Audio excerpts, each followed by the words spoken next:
എല്ലാവർക്കും നമസ്കാരം. Quiz and ഫാക്സിന്റെ പുതിയൊരു വീഡിയോയിലേക്ക് എല്ലാവർക്കും സ്വാഗതം. ഇന്നത്തെ നമ്മുടെ വീഡിയോ നമുക്കെല്ലാവർക്കും അറിയാവുന്നതുപോലെ തന്നെ നാളെ ജൂൺ 5 ലോക പരിസ്ഥിതി ദിനമാണ്.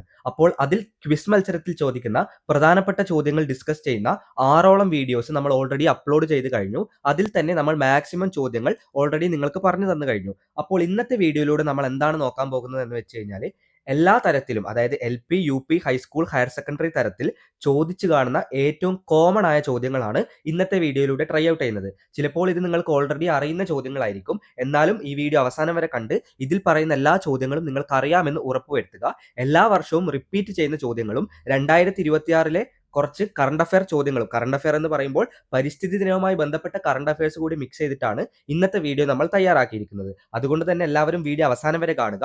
ഇതിലെ ചോദ്യങ്ങളെല്ലാം നിങ്ങൾക്ക് അറിയാമെന്ന് ഉറപ്പുവരുത്തുക. അപ്പോൾ നമുക്ക് ഉടൻ തന്നെ വീഡിയോയിലേക്ക് കടക്കാം. അതിനു മുമ്പ് ഈ വീഡിയോയുടെ അവസാനവും നമ്മുടെ എല്ലാ വീഡിയോസിന്റെ അവസാനം ഉള്ളതുപോലെ തന്നെ ഒരു ബോണസ് ക്വസ്റ്റ്യൻ നൽകിയിട്ടുണ്ട്. ബോണസ് ക്വസ്റ്റ്യൻ എന്താണെന്ന് അറിയാൻ വേണ്ടിയൊക്കെ ഈ വീഡിയോ അവസാനം വരെ കാണുക. കഴിഞ്ഞ വീഡിയോയിലെ ബോണസ് ക്വസ്റ്റ്യന്റെ വിന്നേഴ്സിനെ നമ്മൾ ഈ വീഡിയോയുടെ അവസാനം പ്രഖ്യാപിച്ചിട്ടുണ്ട്. അപ്പോൾ എല്ലാവരും വീഡിയോ അവസാനം വരെ കാണുക. നമുക്ക് ഒന്നാമത്തെ ചോദ്യത്തിലേക്ക് കടക്കാം. അതിനു മുമ്പ് ഇതുവരെ നിങ്ങൾ ഈ ചാനൽ സബ്സ്ക്രൈബ് ചെയ്തില്ല എങ്കിൽ ഇപ്പോൾ തന്നെ ചാനൽ ഒന്ന് സബ്സ്ക്രൈബ് ചെയ്യുക. നമുക്ക് 2026 നിന്ന് തന്നെ തുടങ്ങാം. 2026 ലോക പരിസ്ഥിതി ദിനത്തിന്റെ ഫംഗ്ഷൻ കണ്ടക്ട് ചെയ്യുന്ന ഹോസ്റ്റ് കൺട്രി ഏതാണ്? ആതിഥേയ രാജ്യം ഏതാണ്?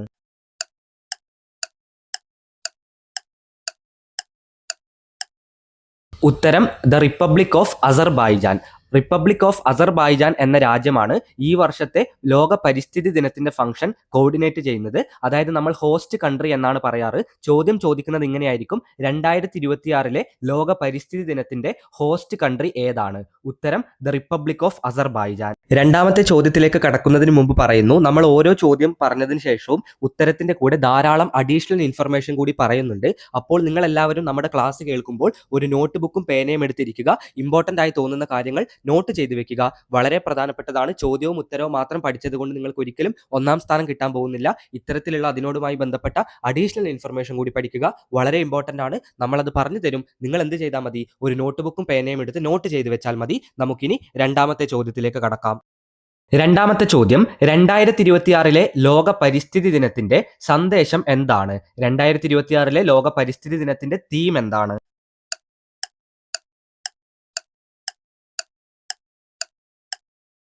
രണ്ടായിരത്തി 2026 ലോക പരിസ്ഥിതി ദിനത്തിന്റെ സന്ദേശം inspired by nature for climate for our future എന്നാണ്. ഈ വർഷത്തെ ഹാഷ്ടാഗ് എന്ന് പറയുന്നത് #now for climate എന്നാണ്. ഓക്കെ, അപ്പോൾ ഇതാണ് ഏറ്റവും പ്രധാനപ്പെട്ട ചോദ്യം. 2026 ഹോസ്റ്റ് കൺട്രിയും സന്ദേശവും നിർബന്ധമായും പഠിച്ചിരിക്കണം. റിപ്പബ്ലിക് ഓഫ് അസർബൈജാൻ ആണ് എന്ത്? Host country. അതുപോലെ തന്നെ ഈ വർഷത്തെ സന്ദേശം എന്താണ്? Inspired by nature for climate for our future. 2026 പരിസ്ഥിതി ദിനത്തിന്റെ സന്ദേശം എത്രത്തോളം ഇമ്പോർട്ടന്റ് ആണോ അതുപോലെ തന്നെ ആദ്യമായി പരിസ്ഥിതി ദിനം ആഘോഷിച്ച 1973 സന്ദേശവും ഇമ്പോർട്ടന്റ് ആണ്. മൂന്നാമത്തെ ചോദ്യത്തിലേക്ക് കടക്കുന്നു. 1973 ലോക പരിസ്ഥിതി ദിനത്തിന്റെ സന്ദേശം എന്താണ്?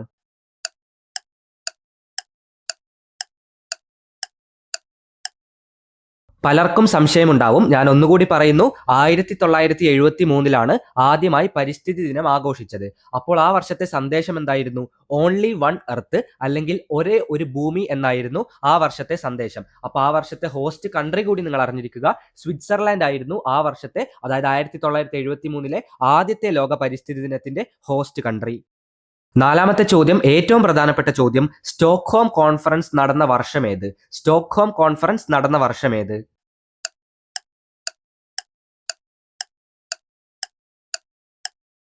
വളരെ പ്രധാനപ്പെട്ട ചോദ്യമാണ്. ഉത്തരം 1972. സ്റ്റോക്ക്ഹോം കോൺഫറൻസ് നടന്ന വർഷം 1972 ആണ്.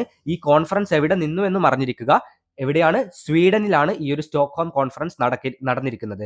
അപ്പോൾ 1972 സ്റ്റോക്ക്ഹോം കോൺഫറൻസിലാണ് ഈ ഒരു ലോക പരിസ്ഥിതി ദിനം ആഘോഷിക്കണമെന്ന് തീരുമാനിച്ചത്.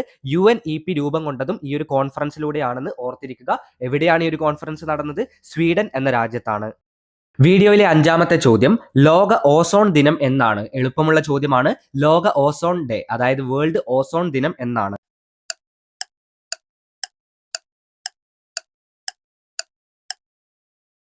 ഉത്തരം സെപ്റ്റംബർ 16. വളരെ ഇമ്പോർട്ടന്റ് ആയ ചോദ്യമാണ്. സെപ്റ്റംബർ 16 തീയതിയാണ് ലോക ഓസോൺ ദിനം അല്ലെങ്കിൽ വേൾഡ് ഓസോൺ ഡേ.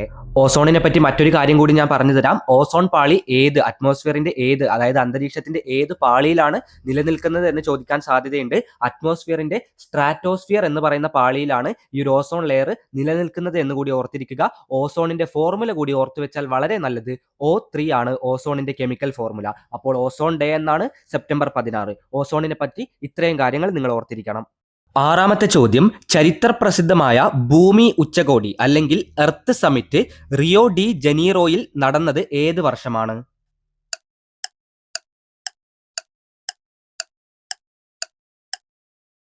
നമ്മൾ ഇതുവരെ വീഡിയോയിൽ പറയാത്തൊരു ചോദ്യമാണിത്. എന്താണ് എർത്ത് സമിറ്റ് എന്ന് ഞാൻ പറഞ്ഞു തരാം. എർത്ത് സമിറ്റിന്റെ മറ്റൊരു പേര് കൂടി നിങ്ങൾ ഓർത്തിരിക്കുക. UNCED എന്നതാണ് ഇതിന്റെ മറ്റൊരു പേര്. UNCED ഫുൾ ഫോം കൂടി ഓർത്തിരിക്കണം. United Nations conference on environment and development എന്നാണ് UNCED ഫുൾ ഫോം. ഇനി ഈ ഒരു എർത്ത് സമിറ്റ് എന്ന് പറയുന്ന ഭൂമി ഉച്ചകോടി എവിടെയാണ് നടന്നത്? അതാണ് ചോദ്യത്തിൽ ഞാൻ പറഞ്ഞത്.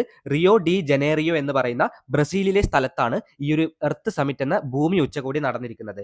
അപ്പോൾ എന്തൊക്കെ കാര്യങ്ങൾ ഓർത്തു വെക്കണം? UNCED full form United Nations conference on environment and development. അതുപോലെ തന്നെ എർത്ത് സമിറ്റ് നടന്ന സ്ഥലം എവിടെയാണ്? റിയോ ഡി ജനേറിയോ, ബ്രസീലിൽ. അതുപോലെ തന്നെ എപ്പോഴാണ് ഇത് നടന്നത്? 1992. ഇത്രയും കാര്യങ്ങൾ ഓർത്തു വെക്കുക. വളരെ വളരെ ഇമ്പോർട്ടന്റ് ആണ്. വീഡിയോയിലെ ഏഴാമത്തെ ചോദ്യം, വേൾഡ് വെറ്റ്ലാൻഡ് ഡേ എന്നാണ്, അതായത് ലോക തണ്ണീർത്തട ദിനം എന്നാണ്?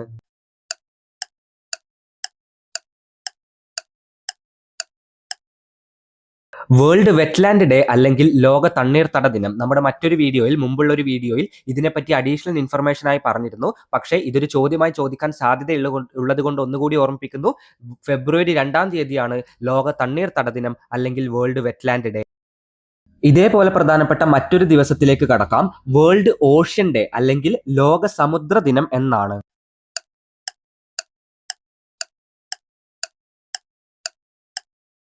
വേൾഡ് ഓഷ്യൻ ഡേ അല്ലെങ്കിൽ ലോക സമുദ്ര ദിനം ജൂൺ 8 തീയതിയാണ്. വളരെ പ്രധാനപ്പെട്ട ഒരു ദിവസമാണ്. അഡീഷണൽ ആയിട്ട് 2 ദിവസം കൂടി ഞാൻ പറഞ്ഞു തരാം. ലോക ജലദിനം അതായത് വേൾഡ് വാട്ടർ ഡേ മാർച്ച് 22 ഓർത്തിരിക്കുക. അത് കഴിഞ്ഞ് കൃത്യം ഒരു മാസം കഴിഞ്ഞ് ഏപ്രിൽ 22 തീയതി ലോക ഭൗമദിനം അല്ലെങ്കിൽ വേൾഡ് എർത്ത് ഡേ. അപ്പോൾ ഈ 3 ദിവസവും മറന്നു പോകരുത്.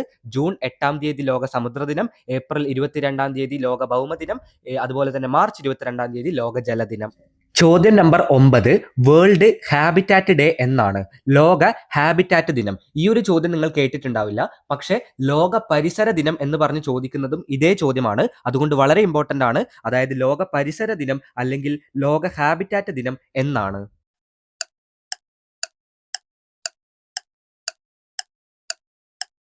9ാമത്തെ ചോദ്യത്തിന്റെ ഉത്തരം നമുക്ക് കൃത്യമായിട്ടൊരു ദിവസം പറയാൻ സാധിക്കില്ല. അതായത് ലോക പരിസര ദിനം അല്ലെങ്കിൽ ലോക ഹാബിറ്റാറ്റ് ദിനം എന്നൊക്കെ അറിയപ്പെടുന്ന ഈ ഒരു ദിനം ഒക്ടോബർ മാസത്തിലെ ആദ്യത്തെ തിങ്കളാഴ്ചയാണ്.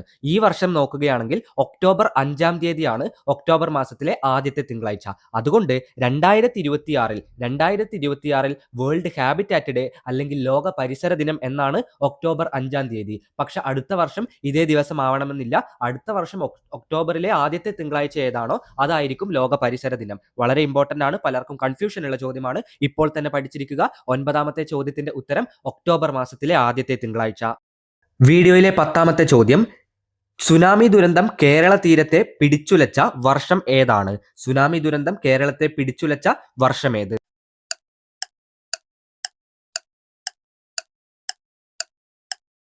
വളരെ ഇമ്പോർട്ടന്റ് ആയ ഒരു ഡേറ്റ് ആണിത്. 2004 ഡിസംബർ 26. 2004 ഡിസംബർ 26 സുനാമി ദുരന്തം കേരള തീരത്തെ പിടിച്ചുലച്ചത്. വർഷം 2004 ആണെന്ന് പലർക്കും അറിയാം. ഡേറ്റ് അറിയില്ല. ഡിസംബർ 26. ഓർത്തിരിക്കണം. ഇമ്പോർട്ടന്റ് ആണ്. നമ്മുടെ കേരള സ്റ്റേറ്റ് ഡിസാസ്റ്റർ മാനേജ്മെന്റ് ഒക്കെ രൂപം കൊള്ളാനും അതിന്റെ മറ്റ് അപ്ഡേഷനും ഒക്കെ പ്രാധാന്യം വഹിച്ച വലിയൊരു ദുരന്തമാണിത്. എപ്പോഴാണ് നടന്നത്? 2004 ഡിസംബർ 26. 11ാമത്തെ ചോദ്യത്തിലേക്ക് കടക്കുന്നു. ലോക കൊതുക് ദിനം എന്നാണ്?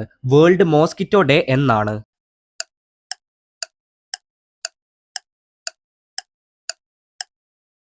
വേൾഡ് മോസ്കിറ്റോ ഡേ അല്ലെങ്കിൽ ലോക കൊതുക് ദിനം ഓഗസ്റ്റ് 20-ാം തീയതിയാണ്. ഇതിന്റെ കൂടെ തന്നെ ഞാൻ 2 ദിവസം കൂടി എക്സ്ട്രാ ആയി പഠിപ്പിക്കുകയാണ്. ലോക സിംഹ ദിനം വേൾഡ് ലയൺ ഡേ ഓഗസ്റ്റ് 10-ാം തീയതി. അത് കഴിഞ്ഞ് ലോക ആന ദിനമായി ആചരിക്കുന്നത് വേൾഡ് എലിഫന്റ് ഡേ ഓഗസ്റ്റ് 12. അപ്പോൾ ഓഗസ്റ്റ് മാസത്തിൽ 3 പ്രധാനപ്പെട്ട ദിവസങ്ങളുണ്ട്. ലോക ആന ദിനം അല്ലെങ്കിൽ വേൾഡ് എലിഫന്റ് ഡേ ഓഗസ്റ്റ് 12-ന്, ലോക സിംഹ ദിനം ഓഗസ്റ്റ് 10-ന്, അത് കഴിഞ്ഞ് ഓഗസ്റ്റ് 20-ാം തീയതി ലോക കൊതുക് ദിനം അല്ലെങ്കിൽ വേൾഡ് മോസ്കിറ്റോ ഡേ. മൂന്നും ഇമ്പോർട്ടന്റ് ആണ്, പഠിച്ചിരിക്കുക. നമ്മൾ പറയാൻ വിട്ടുപോയ പ്രധാനപ്പെട്ട ഒരു ദിവസമാണ് അടുത്ത ചോദ്യം. വേൾഡ് സോയിൽ ഡേ അല്ലെങ്കിൽ ലോക മണ്ണ് ദിനം എന്നാണ്.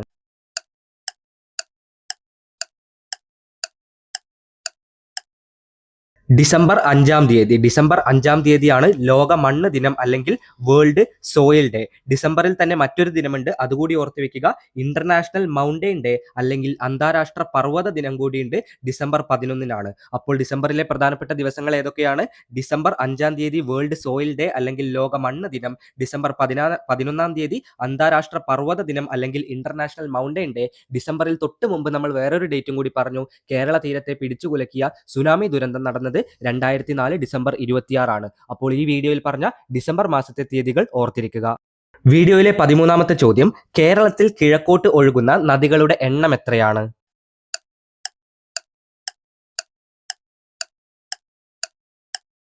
കഴിഞ്ഞ വീഡിയോയിൽ ഈ ഒരു ചോദ്യവുമായി ബന്ധപ്പെട്ട് തെറ്റ് പറ്റിയത് കൊണ്ടാണ് ഒന്നുകൂടി പറയുന്നത്.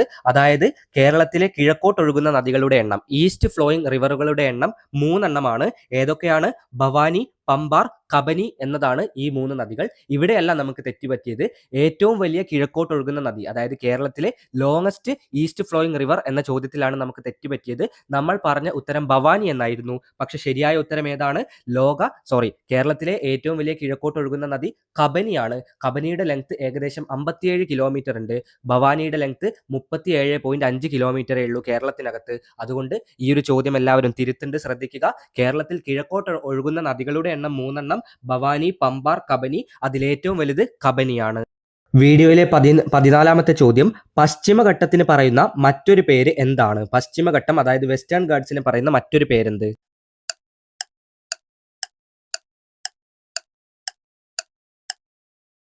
പശ്ചിമഘട്ടത്തിന്റെ മറ്റൊരു പേരാണ് സഹ്യാദ്രി. എന്തുകൊണ്ടാണ് വെസ്റ്റേൺ ഗാഡ്സിനെ ഇങ്ങനെ വിളിക്കുന്നത് എന്ന് ചോദിച്ചാൽ, ആ സഹ്യാദ്രി എന്ന് പറയുന്നത് ഒരു സംസ്കൃത വാക്യമാണ്. അതുകൊണ്ട് പൂർവികർ പറഞ്ഞിരുന്ന പേരാണ് വെസ്റ്റേൺ ഗാഡ്സിനെ സഹ്യാദ്രി എന്ന്. അത് പഠിച്ചിരിക്കുക. വെസ്റ്റേൺ ഗാഡ്സ് അല്ലെങ്കിൽ പശ്ചിമഘട്ടത്തിന്റെ മറ്റൊരു പേര് സഹ്യാദ്രി. അടുത്ത ചോദ്യത്തിലേക്ക് കടക്കുന്നതിന് മുമ്പ് നമ്മുടെ ക്വിസ് ആൻഡ് ഫാക്ട്സിന്റെ വാട്സ്ആപ്പ് ഗ്രൂപ്പിനെ ഓർമ്മപ്പെടുത്തുന്നു. വാട്സ്ആപ്പ് ഗ്രൂപ്പിൽ ആരെങ്കിലും ജോയിൻ ചെയ്യാൻ ബാക്കിയുണ്ടെങ്കിൽ താഴെ ലിങ്ക് ക്ലിക്ക് ചെയ്ത് ജോയിൻ ചെയ്യുക. വളരെ ഇമ്പോർട്ടന്റ് ആയ കാര്യങ്ങളാണ് നമ്മൾ ആ ഒരു ഗ്രൂപ്പിൽ പറയുന്നത്. അതുപോലെ തന്നെ ഈ ഒരു വീഡിയോയുമായി ബന്ധപ്പെട്ട PDF-കളെല്ലാം, അതായത് ചോദ്യവും ഉത്തരങ്ങളും എല്ലാം നിങ്ങൾക്ക് PDF ആയിട്ട് ലഭിക്കും. ആ PDF ഉപയോഗിച്ചുകൊണ്ട് നിങ്ങൾക്ക് എളുപ്പത്തിൽ പഠിക്കാൻ സാധിക്കും. എല്ലാവരും ഇപ്പോൾ തന്നെ വാട്സ്ആപ്പ് ഗ്രൂപ്പിൽ ജോയിൻ ചെയ്യുക. ലിങ്ക് താഴെ ഡിസ്ക്രിപ്ഷൻ ബോക്സിൽ നൽകിയിട്ടുണ്ട്. ഈ വീഡിയോയിലെ അവസാനത്തെ ചോദ്യത്തിലേക്ക് കടക്കുന്നു. 15-ാമത്തെ ചോദ്യം ഇതാണ്. കേരളത്തിലെ ഏറ്റവും വലിയ പക്ഷി സങ്കേതം ഏതാണ്?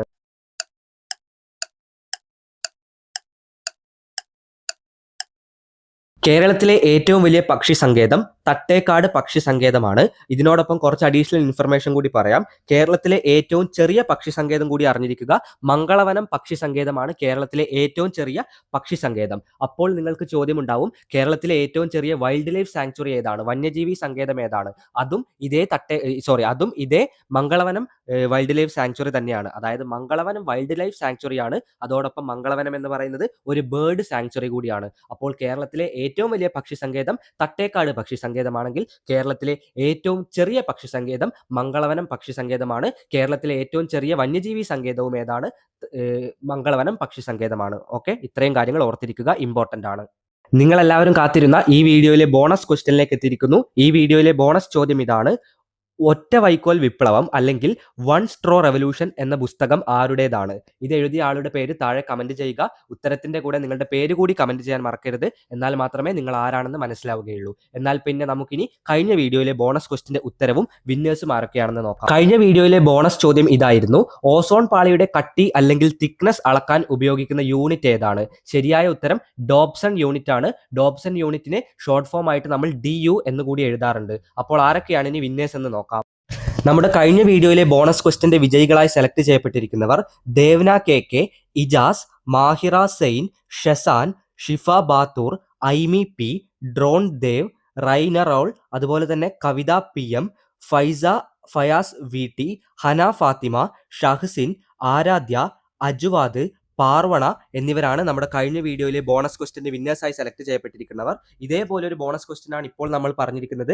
വളരെ പ്രധാനപ്പെട്ട ചോദ്യമാണ്. എല്ലാവരും പഠിച്ചിട്ട് നാളത്തെ ക്വിസ് മത്സരം നല്ല രീതിയിൽ അറ്റൻഡ് ചെയ്യുക. ഈ ഒരു വീഡിയോ അവസാനം വരെ കണ്ട എല്ലാവർക്കും നന്ദി, നമസ്കാരം. മറ്റൊരു കാര്യം കൂടി പറഞ്ഞുകൊണ്ട് ഈ വീഡിയോ അവസാനിപ്പിക്കുന്നു. നമ്മുടെ മറ്റ് വീഡിയോസ് കാണാത്തവരാണെങ്കിൽ ഇപ്പോൾ തന്നെ പോയി കാണുക. നമ്മുടെ വീഡിയോസ് കണ്ടാൽ തന്നെ നിങ്ങൾക്ക് പരിസ്ഥിതി ദിനവുമായി ബന്ധപ്പെട്ട് വളരെ നല്ലൊരു മാർക്ക് ലഭിക്കുന്നതാണ്. അപ്പോൾ ഈ വീഡിയോ അവസാനം വരെ കണ്ട എല്ലാവർക്കും ഒരിക്കൽ കൂടി നന്ദി, നമസ്കാരം.